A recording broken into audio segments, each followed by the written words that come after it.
Junior instructor information communication technology system മെയിൻ്റെനൻസിന്റെ previous solved questions and ആൻസേഴ്സിന്റെ part 5 ആണ്. Question number 36. What will be the output of the following program? താഴെ തന്നിരിക്കുന്ന പ്രോഗ്രാമിന്റെ output എന്തെന്നാണ്. ഇവിടെ static int A is equal to 3 എന്നതൊരു global variable ആണ്. അതായത് static int A is equal to 3 എന്ന് പറയുന്നത്, സ്റ്റാറ്റിക് ഇന്റ് എ എന്ന് പറയുന്നത് ഒരു ഗ്ലോബൽ വേരിയബിൾ ആണ്. അപ്പം ഈ ഒരു ഗ്ലോബൽ വേരിയബിൾ എന്ന് പറയുമ്പോൾ ഈ ഒരു ഫുൾ പ്രോഗ്രാമിലും അത് നിലനിൽക്കുന്നതാണ്.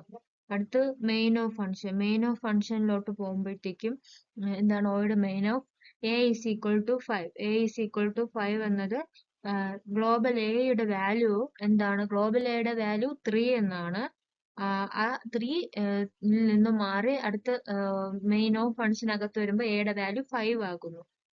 അടുത്ത ഓപ്പൺ ബ്രേസസ് അടുത്ത കോഡ് ബ്ലോക്കിലേക്ക് പോകുമ്പോൾ int a is equal to 7 എന്നൊരു ലോക്കൽ വേരിയബിളിലോട്ട് പോകണം. എ എന്ന് പറയുന്നത് ലോക്കൽ വേരിയബിൾ ആയിട്ട് പോകും. ആദ്യത്തെ ഗ്ലോബൽ വേരിയബിൾ ആണ്. അത് കഴിഞ്ഞിട്ട് ആ ഗ്ലോബൽ വേരിയബിൾ ഉള്ളിലോട്ട് വരുമ്പോഴത്തേക്കും അതിന്റെ വാല്യൂ 5 ആയിട്ട് മാറുന്നു. അതിനുശേഷം ഒരു ലോക്കൽ വേരിയബിൾ കൊണ്ടുവരുന്നു, അതിന്റെ വാല്യൂ 7 ആണ്. അപ്പം ഈ ഒരു ലോക്കൽ വേരിയബിൾ ആയിട്ടുള്ള എ എന്ന് പറയുന്നത് ഗ്ലോബൽ വേരിയബിൾ ആയിട്ടുള്ള ആയിട്ട് വന്നിട്ട് എന്താണ് ആ വാല്യൂവിനെ മാറ്റിക്കൊണ്ട് ഗ്ലോബൽ എ ന്റെ വാല്യൂ 7 ആകുന്നു.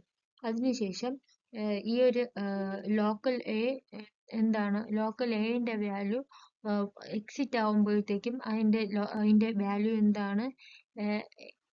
എ മാറുന്നു. എ മാറിയിട്ട് എന്റെ വാല്യൂ എന്താണ്?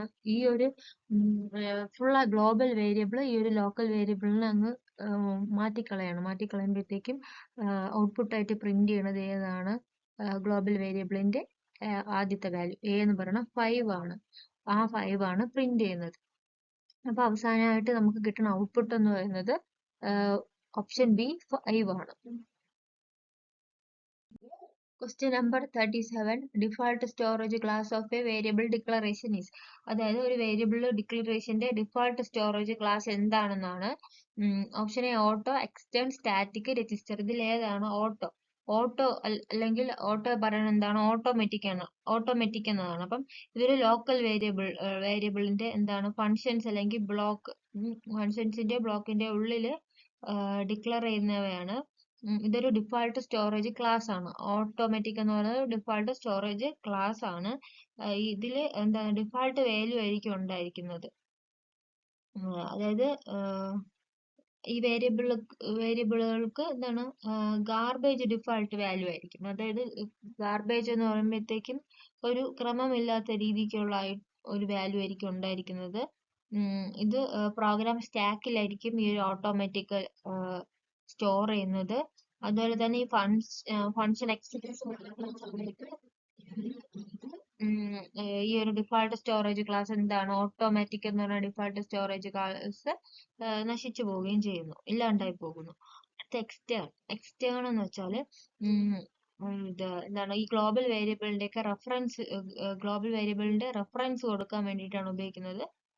ഇവ എന്താണ്? ഒന്നിലധികം ഫയൽസ് നമ്മൾ ആക്സസ് ചെയ്യുന്ന സമയത്ത് അവ എന്താണ്? അവയുടെയൊക്കെ വാല്യൂ ഡിഫാൾട്ട് 0 ആയിട്ട് സെറ്റ് ചെയ്യും. അതാണ് എക്സ്റ്റേൺ. അടുത്തെന്ന് വെച്ചാൽ സ്റ്റാറ്റിക് ആണ്. സ്റ്റാറ്റിക് വേരിയബിൾ എന്ന് വെച്ചാൽ ഈ പ്രോഗ്രാം നമ്മൾ സ്റ്റാർട്ട് ചെയ്ത് അത് എൻഡ് ആവണത് വരെയും അതിന്റെ ലൈഫ് ടൈം ഉണ്ടായിരിക്കും. അപ്പം അവയുടെ വാല്യൂ എന്താണ്? ഫങ്ഷൻ കോൾ ചെയ്യണ സമയത്ത് എന്താണ്? ഈ വാല്യൂ നിലനിർത്തുകയും ഈ ഡിഫാൾട്ട് 0 എന്ന മൂല്യം ഫുൾ ആയിട്ടും നിലനിൽക്കും. അടുത്തത് രജിസ്റ്റർ ആണ്. രജിസ്റ്റർ എന്ന് പറയുമ്പോഴത്തേക്കും ഇത് ഓട്ടോമാറ്റിക് സ്റ്റോറേജ് ക്ലാസ് പോലെ തന്നെയാണ്. അതായത് നമ്മളെ ഈ ഒരു വേരിയബിൾ സി പി യു രജിസ്റ്ററിൽ സ്റ്റോർ ചെയ്യാൻ വേണ്ടിയിട്ട് പറയും. അപ്പോഴത്തേക്കും എന്താണ്? ഇത് പെട്ടെന്ന് തന്നെ ആക്സസ് കൊടുക്കും. അപ്പം രജിസ്റ്റർ നമുക്ക് ഇല്ല എങ്കിൽ എന്താണ്? ഓട്ടോ എന്ന് പറയുന്ന സാധനത്തിന് നമ്മള് ഒരു ലോക്കൽ വേരിയബിൾ ആയിട്ട് കണക്ട് ആക്കും. അപ്പം ഈ ഒരു ലോക്കൽ വേരിയബിൾസ് ഒക്കെ ഈ ഒരു ഡിഫാൾട്ട് സ്റ്റോറേജ് ക്ലാസ് ആയ ഓട്ടോ ആണ് ഡിക്ലെയർ ചെയ്യുന്നത്. അപ്പം ആൻസർ എന്താണ്? ഓട്ടോമാറ്റിക് ആണ് answer. Default storage class of A variable declaration എന്ന് പറയുന്നത് ഓട്ടോ ആണ്. ആൻസർ ഓപ്ഷൻ എ ഓട്ടോ ആണ്. Auto. Question number 38. Fast access to data items available in a database file can be provided to options index file, data dictionary, metadata file. ഇതില് options okay ആണെങ്കിൽ index file എന്താണ് index file എന്ന് വെച്ചാൽ നമ്മളെ data records എളുപ്പത്തിൽ നമുക്ക് കണ്ടെത്താൻ വേണ്ടിയിട്ട് സഹായിക്കുന്ന ഒരു ഡാറ്റ സ്ട്രക്ചർ ആണ് ഇൻഡെക്സ് ഫയൽ. അതായത് നമ്മൾ ഒരു എക്സാമ്പിൾ പറയുകയാണെങ്കിൽ നമ്മൾ ഒരു ബുക്ക് എടുക്കുമ്പോൾ അതിൽ ഇൻഡെക്സ് പോലെ ആയിരിക്കും, അതിലൊരു ഇൻഡെക്സ് ആണല്ലോ, അതുപോലെയാണ് ഇൻഡെക്സ് ഫയൽ പ്രവർത്തിക്കുന്നത്. എവിടെയാണ് ആ ലൊക്കേഷൻസ് ഒക്കെ അതിൽ നമുക്ക് അറിയാൻ കഴിയും. അപ്പം മുഴുവൻ ഡാറ്റ ഫയലും സ്കാൻ ചെയ്യാതെ തന്നെ നമുക്ക് ആവശ്യമുള്ള ഡാറ്റ വേഗം ഇൻഡെക്സ് ഫയലിൽ നിന്ന് എടുക്കാൻ സാധിക്കും. അടുത്തത് വന്നിട്ട് ഡാറ്റ ഫയലാണ്. ഡാറ്റ ഫയൽ എന്ന് പറയുമ്പോഴത്തേക്കും എന്താണ്, നമ്മുടെ വിവരങ്ങൾ ഫിസിക്കലായിട്ട് സൂക്ഷിക്കുന്ന ഫയൽസ് ആണ് ഡാറ്റ ഫയൽസ്. ഇത് എന്താണ്, ഇൻഡെക്സ് ഫയലിനെ ആശ്രയിച്ചിട്ടാണ് ഡാറ്റ ഫയൽ പ്രവർത്തിക്കുന്നത്. അടുത്ത സി എന്ന് പറയുന്നത് ഡാറ്റ ഡിക്ഷണറി ആണ്. ഡാറ്റ ഡിക്ഷണറി എന്ന് വെച്ചാൽ ഡാറ്റയെ ശേഖരിച്ചു വെക്കുന്ന ഒരു ഇതാണ്, ഇത് സെന്റർ ആണ്. ഇതെന്ന് വെച്ചാൽ ഡാറ്റാ ബേസിന്റെ structure, table, columns, data items, അത് തമ്മിലുള്ള റിലേഷൻസ് ഒക്കെ, യൂസർ തരുന്ന ഇൻസ്ട്രക്ഷൻസ്, അതൊക്കെ അടങ്ങിയിരിക്കുന്നതാണ് ഈ ഒരു ഡാറ്റ. ഈ ഡാറ്റ മാനേജ്മെന്റിന് വേണ്ടിയിട്ടാണ് ഇത് ഉപയോഗിക്കുന്നത്. അപ്പം ഡാറ്റ നമുക്ക് നേരിട്ട് നമുക്ക് എന്താണ് വേഗത്തിൽ നമുക്ക് പെട്ടെന്ന് തന്നെ ഡാറ്റ എടുക്കാൻ പറ്റില്ല. അപ്പം ഒരു ഡിക്ഷണറിയുടെ സഹായത്തോടെ നമുക്ക് എടുക്കാൻ കഴിയും.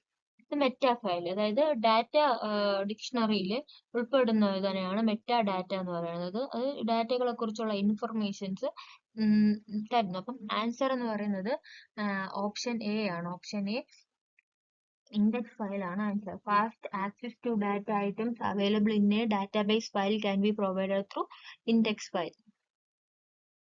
The term dash is used to refer to a row in a table. ഒരു ടേബിളിലെ റോയെ റെഫർ ചെയ്യുന്ന ടേം ഏതെന്നാണ്. അടുത്ത ഫീൽഡ്സ് ആണ്. ഫീൽഡ്സ് എന്ന് പറയുമ്പോഴത്തേക്കും ഫീൽഡിൽ എന്താണ് ഡാറ്റ, പേര്, വയസ്സ്, അങ്ങനെയുള്ള സാധനങ്ങളൊക്കെ സേവ് ചെയ്ത് വെക്കുന്നത് ഫീൽഡ്സിലാണ്. മെയിനായിട്ടും കോളമായിട്ട് ഉപയോഗിക്കുന്നതാണ്. അടുത്ത വന്നത് ആട്രിബ്യൂട്ട്സ് ആണ്. ആട്രിബ്യൂട്ട്സിൽ എൻറ്റിറ്റി, പ്രോപ്പർട്ടീസ്, അങ്ങനെയുള്ള സാധനങ്ങളാണ്. അതിനെ നമ്മൾ കോളംസ് ആയിട്ടാണ് സൂചിപ്പിക്കുന്നത്. അടുത്ത ട്യൂപ്പിൾ എന്ന് പറയുമ്പോഴത്തേക്കും റോയാണ് ചെയ്യുന്നത്. അതായത് ഒരു പ്രത്യേക റെക്കോർഡിന് വേണ്ടിയിട്ടൊക്കെയാണ് ഇത് യൂസ് ചെയ്യുന്നത്. അപ്പം എന്താണ് ഇത് ചെയ്യുന്നത്, ഇതിന് വേണ്ടിയിട്ടാണ്, അതായത് റോയെ റെഫർ ചെയ്യാൻ വേണ്ടിയിട്ട്. അപ്പൊ ആൻസർ സി ആണ്. ഇതിൽ ലാസ്റ്റ് ഓപ്ഷൻ എന്ന് പറയുന്നത് ഇവയൊന്നുമല്ല എന്നാണ്. അപ്പൊ ആൻസർ ട്യൂപ്പിൾ ആണ് റോ. ബാക്കി രണ്ടും എന്താണ്, ഇത് റോ ആണ്. ഇത് രണ്ടും കോളമാണ്. അപ്പൊ ഇത്രയാണ് ആൻസർ. ഇത് രണ്ടും ഓർത്തേക്കണം, കോളമാണ്. ഫീൽഡ്സ് മാറ്റം കോളമാണ്, ട്യൂപ്പിൾ എന്ന് പറഞ്ഞാൽ റോ ആണ്. Question number 40. Which one of the following is not a RDBMS? Option A FoxPro ആണ്. FoxPro എന്ന് വെച്ചാൽ ഒരു റിലേഷണൽ ഡാറ്റാബേസ് മാനേജ്മെന്റ് സിസ്റ്റം ആണ്. RDBMS എന്ന് പറയുന്നത് റിലേഷണൽ ഡാറ്റാബേസ് മാനേജ്മെന്റ് സിസ്റ്റം ആണ്. ഇതൊരു ഫോക്സ് സോഫ്റ്റ്വെയർ ആണ്.